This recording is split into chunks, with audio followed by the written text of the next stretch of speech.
The only thing that I am very upset about is going into this game, Jared Gillett, who is a known Liverpool fan, who's not allowed to referee Liverpool and Everton games, is on VAR. That should not be allowed. The Premier League should not be allowing a known Liverpool fan to referee or be in charge of any games for a title challenge. That he has a direct conflict of interest, as he has a vested interest in Arsenal losing these type of games. So if there's small margins and there's any decisions that go against us, he has a direct involvement in making those decisions. For example, the Bournemouth game, he directly overruled everybody in the VAR booth to give Saliba the red card. Nobody else recommended a red card until he did. You know what? I reckon Man United fans will be a bit peeved that he's the VAR as well, because they hate him because he's a Liverpool fan. They're going to hate him as well. So yeah, I know, it's but mad. Look, I don't like. what's more important to you? Arsenal What to do you mean? drop points in the title race and solidify you as a potential league title holders, or Manchester United losing away to Arsenal, which in a game that doesn't affect your club. Egal, do you know what my reply? You know what my reply will be. Let's not look at the referees. If I we're understand. moaning, if we're moving about the referees, we've not played well enough, Egal. I That's what it is. understand. I understand. I'm just calling out the ridiculousness of having a referee who's not allowed to referee Liverpool or Everton games, refereeing games this important this time of the season. And by the way, he's already refereed us 4 times already this season, be it in the VR booth. He should not be allowed to referee Arsenal games. He's the one who allowed a player to choke out Kai Havertz and not give anything in the first game of the season. He's the guy who sent off William Saliba. He's the guy who allowed Jesus to be sexually assaulted on the pitch and nothing happened. These are the things that are happening. Like, you guys are laughing. I'm dead serious. This guy is a joke, and to have an affiliation to Liverpool and to allow him to referee Man City or Arsenal games is straight corruption, because this person has no vested interest to referee a perfect game. He actually has more of a vested interest to referee with a slight bias towards Arsenal dropping points. Are you gonna go through the whole game though, Egal, just thinking, right, where's this mistake gonna come from? Because I'd just rather concentrate on us winning. No, regardless what happens, I still believe we should have enough quality to beat Manchester United on the day, and we shouldn't leave it up to the referees. But I'm just simply pointing out the hypocrisy in the fact that they were speaking about David Coote all international break, but there's clearly somebody who has a vested interest for Liverpool to win games within the referees' bodies. And guys, I'm not the one who said he's a Liverpool fan. He said it himself to the FA, and they've reported it that he's not allowed to referee any Everton or Liverpool games. So how is that even allowed? You need to ask yourself that. You need to ask yourself, how is somebody who has a vested interest in another team in the Premier League to beat Arsenal to the league or to beat Man City to the league allowed to referee their games? Okay. Are you done? Well, look, let's move. This is London, bro. Go on, Sad. You man are gonna cook this guy, bro. This lawless guy, bro. He's actually finished now. Why is it 2-0 now? They're getting pammed, bro. Leicester pamming them, bro. It's actually embarrassing. It's Bro, embarrassing. he's so finished. It's unbelievable. And he's sweating, bro. His head, bro, is gonna look like Pep Guardiola after. You know the funny thing is, that just goes to show you that having ambition in the transfer window doesn't always necessarily mean you're gonna have a good season. Their manager's a clown, Egal. Come on. Yeah, they should have done much better with the team that they had. I know, but then it also shows you that change your manager doesn't always do well also. Because Liverpool changed their manager, they are top of the league. West Ham changed their manager, they're friggin' where are they? In the relegation zone. Oh yeah, no, absolutely. But they got to get the appointment right, and they got it bang on wrong, man. But let's look at this one. This is a statement I got asked the other day on the show. Liverpool have a better squad than Arsenal. We got a better midfield. We got a better midfield than Liverpool's, but and defense. In terms of the attack, they're better, no doubt about it. And defensively, the thing is that I was about to say us, and then I forgot that they got players like Konate, Van Dijk, who many people think is the best centre half in the country. That's up for debate, obviously, with Arsenal fans. Then I look at Robertson's experience, although he hasn't had a great season. I look at Trent Alexander, and I think, you know what? It's like a economics exam when you have a multiple choice, one or the other. But I do think it's very close. But I think Do you think their B team would be our B team, Kenny? Probably, yeah, because you look at their B team, they seem to have 2 players for every position. Really do. You look at the goalkeeper.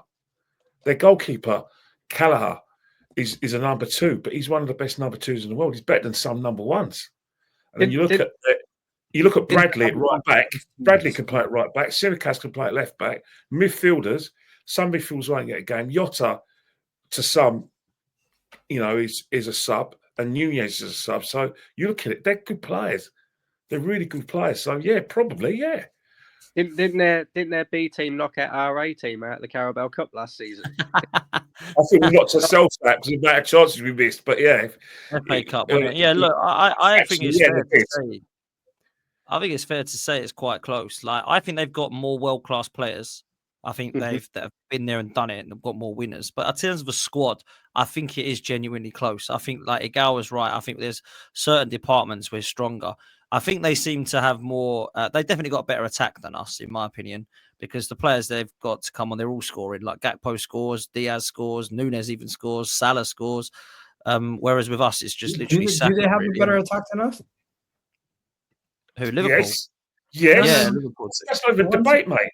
That's not a debate. If you're putting Martinelli above any of their players, me and you're gonna have get in the boxing. Well, one second. You say that, but Luis Diaz is their second highest goal scorer, right? With 5 goals. One second. Luis Diaz is the second highest goal scorer with 5. Bro, let me get my point across. Simply put, if you don't like it, you can respond right away. Simply put, Gabriel Magalhaes would currently be Liverpool's third highest goal scorer. So as much as you guys are saying, oh, Liverpool have this amazing attack and everything else, in the grand scheme of things, it's relatively even. Kai Havertz would currently be their second highest goal scorer, similar to ours. Their third highest goal scorer, which is Cody Gakpo, has 2 goals. So from our perspective, yes, Mo Salah is far beyond anybody else's goals, but Kai Havertz is on par with their second highest goal scorer, which is Luis Diaz. And then you add in Trossard and Gabriel Magalhaes. We currently have in the league, we've currently spread out the goals a little bit better than them. But we're talking about attacks at this point in time. We're talking about attacks, so we shouldn't have to bring up Gabriel. The thing is, our attack and their attack, bro. Our attack, and I've said this for about a minute, bro. Our attack needs a restructure, bro. What we've done with the defense and the midfield, we need to go and do that with the attack, bro. Because this attack is old, bro. It's not old in age, but it's old in like what pieces we have, bro. The difference between Arsenal and Liverpool this season is that we've conceded 14 goals, they've conceded 8. Our attacks are very, very relatively. Can I ask you a quick question? Would you rather bring on Jesus and Sterling or Gakpo and Nunez? Jeez. I'd rather bring on Trossard.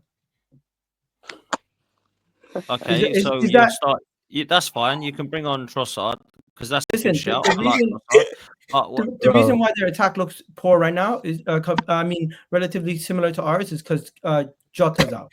Once Jota comes back, he's probably better than majority of our attackers, bar Saka and Havertz. And you can make a case that he's better than Havertz if you want. But right now, with Jota being in and out of the team, their attack and our attack, I would say, is very similar numbers. The only difference is they have Gakpo, Nunez, Luis Diaz, Saka, and Jota. Once Jota's back, they do have a better attack than us. I'm not saying they don't have a better attack than us, but I'm saying the real reason why they've separated themselves from Arsenal and the rest of the pack is because their defense this season has been amazing, and that's off the back of their 2 goalkeepers that have come in and done well. That's off the back of Van Dijk. That's off the back of the performances in the midfield. But I do believe Arsenal have a better midfield than them. I do believe Arsenal have a better defense than them. I do believe the attack, they are slightly marginally better than us. And I do believe we have a better manager than them. We should not be 9 points behind them. But they are playing very well, and you got to give them credit. They're currently the favorites. And if they do continue to play at this rate for now until the end of the season, they'll probably go on to win it. But I don't think they're going to be able to maintain this record for now until the end of the season. They will have moments where they slip up. But yeah, if you guys disagree with anything I've said, please let me know, because I don't think there's anything that I've said that's not based on the actual amount of players that they have and the quality of those players.